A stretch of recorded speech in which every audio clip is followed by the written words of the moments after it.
What is up, you guys? Welcome to my channel. My name is Naya. If you're new here, nice to see you. Thanks for tuning into the Girl Talk tonight. If you are coming back, you are a real one because I have not posted a video in so long, but it's a perfect segue into today's video. We're talking about new beginnings and fresh starts, so let's dive right into it. It's been so long since I posted a video.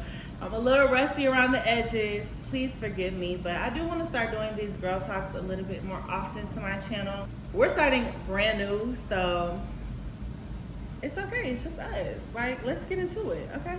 Period. So, judging by the title, you can see that this video is about new beginnings. It's the month of August, and typically people associate new beginnings with January, but honestly, I really feel like this is the season of new beginnings. Normally, when people think of new beginnings, they think of New Year, New Year's resolutions, January. No. I personally feel like August is a brand new season, a fresh new start, and a new beginning. Okay, so let's just talk about where this video started from. So I was scrolling on Instagram today. I came across this post by Tyler Perry right here. I'll put it in the thing, but he was just talking about how at one point in time he was homeless and he paid his rent late consecutively every single month, and then he had finally gotten to a place where he was able to pay his rent on time, and he got evicted, and how he was pissed about it. And I mean, rightfully so. I'll be mad too. Like, I done paid all my rent, y'all gonna kick me out. But he was pissed about it, and at the time he couldn't see it, but then he recognized later that it was time for him to be uprooted from that place. And that's how I came across today's video, because I feel like we need to understand that it's okay to have a fresh start and have a new beginning to something. Sometimes when you feel uprooted, it genuinely feels like your world is crashing down on you, because it's like, what is going on? Like, I didn't sign up for this. But that post really just kind of showed me, like, wow, like, it's okay to be uprooted, because imagine if that had never happened and he was still in that place. He probably would have delayed all of the blessings that he had in store for him, or just all the things that he had, you know, as a vision for his life, you know what I'm saying, if he had just been comfortable in that space. So this video, I really want to talk about, like, breaking your comfortability in a place, and just, like, you know, being okay with starting over. It's okay to start over. I've started over 100 times, literally 100 times, and it's okay for you to start over, start from scratch, and really make your journey your own. You have to do what works best for you. My dad tells me this all the time too, like, you have to do what works best for you and your lifestyle. And sorry, I'm kind of all over the place before we truly get into the video, but essentially you got to do what's best for you. Here's some ways that you can kind of embrace that new beginning and a fresh start and just feel, you know, refreshed and enthused about it, because it's something to be excited over. Even when it doesn't feel like it, when you literally feel like your world is crashing down around you, fresh starts are essential to elevation and renewing yourself, renewing your spirit, renewing just everything around you. Let's get into some points that are really going to help you embrace this new season of change in your life this August. Number one is changing your environment. Changing your environment is essential to you truly being able to walk into what it is that you want to do. For example, I am originally from South Carolina. I don't know if y'all know that or not, but yeah, I'm from South Carolina. I was born there, but I wasn't raised there. But I was born in South Carolina, moved a bunch of different places, and then I came back to South Carolina. So I spent a lot of my life in South Carolina. And when I graduated college, I moved straight to Atlanta. I didn't even give my time self to think about what I wanted to do. I literally said, yeah, I'm finna move to Atlanta. I'm not finna sit here and just be like, oh, I don't know.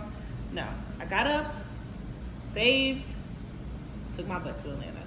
And no matter what direction you feel like you wanna go, you have to take the leap to change your environment, because if you're not around like-minded people, you're going to continue to let them get in your ear about what it is that they think you should do with your life.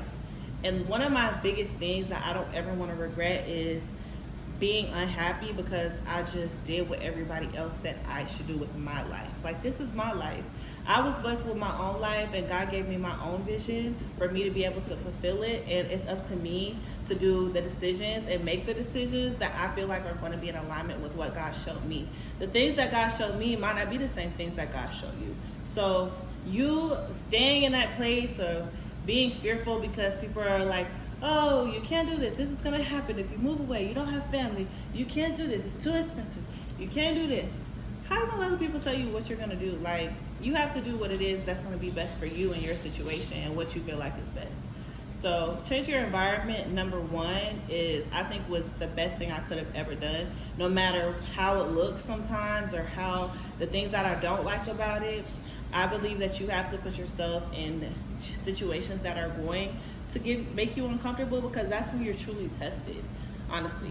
Anytime I've ever been too comfortable, I'm like, I'm off my I'm not doing what I'm supposed to be doing because I'm comfortable. Like, as much as I hate it, like, as much as we all hate it, like, who wants to feel uncomfortable? As much as you don't like it, you'll feel later on like, oh, that had to happen. If that didn't happen, I wouldn't be in this situation, or I wouldn't be doing X, Y, Z. You know what I'm saying? So you really have to, like, embrace the change, walk in the change, walk in the uncomfortability, and, like, really see what it is that you want to do and make a plan and do it. But it really starts with your environment, because it doesn't matter what type of mentality you have, what do you want to do. If you're not in a place that has those type of resources, then you're really going to be like beating a dead horse, or like going around in circles, because we ain't got that. That's like you said, I want to, like, I think Taraji P. Henson talked about in an interview how, like, she was in DC or something, and her dad was telling her, like, how are you gonna be an actor and you're in DC? You need to go to LA. And she went there with, like, a little bit of money and her son. I'll clip it if, because I don't want to misquote anybody's story, but she mentioned that, and it's like, if I want to be doing X, Y, Z, be where that's at. You know what I'm saying? Put yourself in a place that allows you to walk seamlessly or effortlessly, even though it will take some work, in the place that you want to be. Moving on to number 2. Secondly, replace self-sabotaging behaviors with new ones. So, y'all, I am too famous for this one. Okay.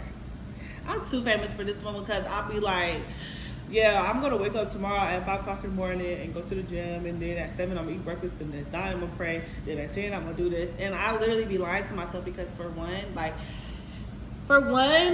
you have to know yourself, okay? Just know yourself. Crawl before you walk before you